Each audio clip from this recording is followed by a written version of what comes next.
नमस्कार दोस्तों, जय श्री राधे कृष्णा। आज हम आपके लिए सावन माह में सुनी जाने वाली पुत्रदा एकादशी व्रत की कथा लेकर आए हैं।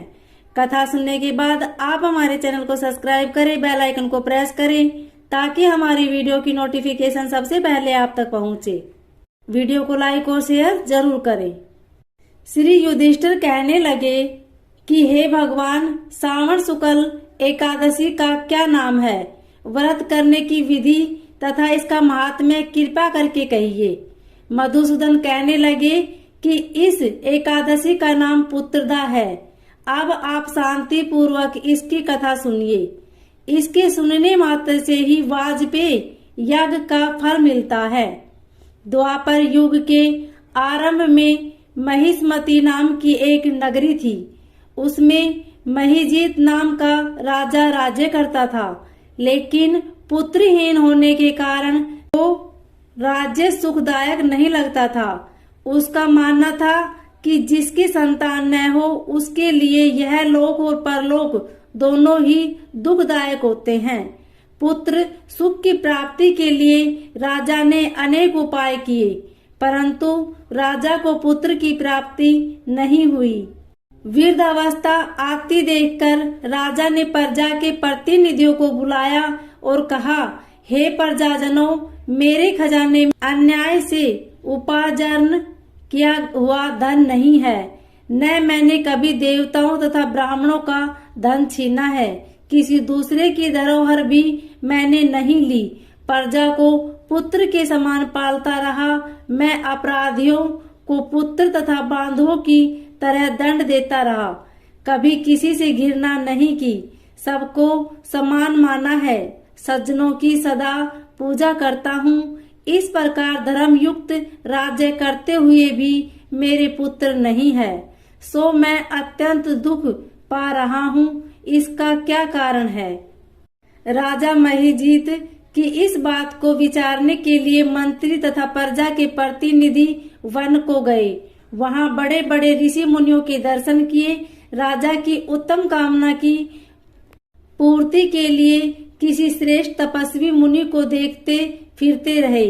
एक आश्रम में उन्होंने एक अत्यंत वृद्ध धर्म के ज्ञाता बड़े तपस्वी परमात्मा में मन लगाए हुए निराहार जितेंद्रिय जितात्मा जित क्रोध सनातन धर्म के गुण तत्वों को जानने वाले समस्त शास्त्रों के ज्ञाता महात्म्य लोमस मुनि को देखा, जिनका कल्प के व्यतीत होने पर एक रोम गिरता था।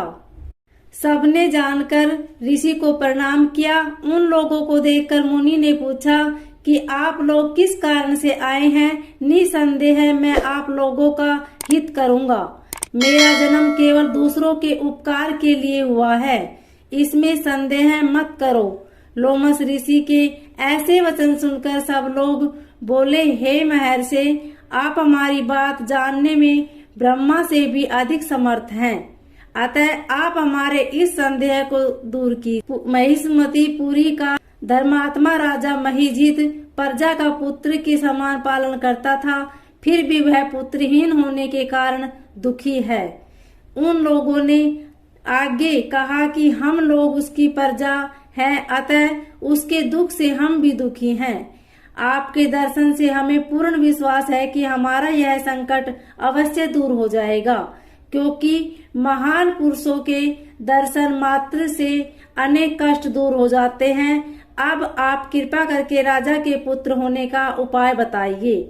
यह वार्ता सुनकर ऋषि ने थोड़ी देर के लिए नेत्र बंद किए और राजा के पूर्व जन्म का वृत्तांत जानकर कहने लगे कि यह राजा पूर्व जन्म में एक निर्धन वैश्य था। निर्धन होने के कारण इसने कई बुरे कर्म किए। यह एक गांव से दूसरे गांव व्यापार करने जाया करता था। एक समय ज्येष्ठ मास के शुक्ल पक्ष की द्वादशी के दिन मध्याह्न के समय जबकि वह 2 दिन से भूखा प्यासा था, एक जलाशय पर जल पीने गया।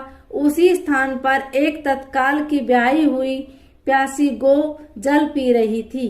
राजा ने उस प्यासी गौ को जल पीते हुए हटा दिया और स्वयं जल पीने लगा। इसलिए राजा को यह दुख सहना पड़ा। एकादशी के दिन भूखा रहने से वह राजा हुआ और प्यासी गौ को जल पीते हुए हटाने के कारण पुत्र पड़ रहा है। ऐसा सुनकर सब लोग कहने लगे कि हे ऋषि, शास्त्रों में पापों का प्रायश्चित भी लिखा है, अतः जिस प्रकार राजा के यह पाप नष्ट हो जाए, आप ऐसा उपाय बताइए। लोमस मुनि कहने लगे कि श्रावण शुक्ल पक्ष की एकादशी के, जिसे पुत्र एकादशी भी कहते हैं, तुम सब लोग व्रत करो और रात्रि को जागरण करो, तो इससे राजा का यह पूर्व जन्म का पाप अवश्य नष्ट हो जाएगा। साथ ही राजा को पुत्र की प्राप्ति अवश्य होगी। लोमस ऋषि के ऐसे वचन सुनकर मंत्रियों सहित सारी प्रजा नगर को वापस लौट आई और जब श्रावण शुक्ल एकादशी आई तो ऋषि की आज्ञा अनुसार सबने पुत्रदा एकादशी का व्रत और जागरण किया। इसके पश्चात द्वादशी के दिन जिसके पुण्य का फल राजा को दिया गया, उस पुण्य के प्रभाव से रानी ने गर्भ धारण किया और प्रसव काल समाप्त होने पर उसके एक बड़ा तेजस्वी पुत्र उत्पन्न हुआ। इसलिए हे राजन, इस श्रावण शुक्ल एकादशी का नाम पुत्रदा पड़ा। अतः संतान सुख की इच्छा हासिल करने वाले इस व्रत को अवश्य करें। इसके महात्म्य को सुनने से मनुष्य सब पापों से मुक्त हो जाता है और इस लोक में संतान सुख भोग कर परलोक में स्वर्ग को प्राप्त होता है। ओम नमो भगवते वासुदेव।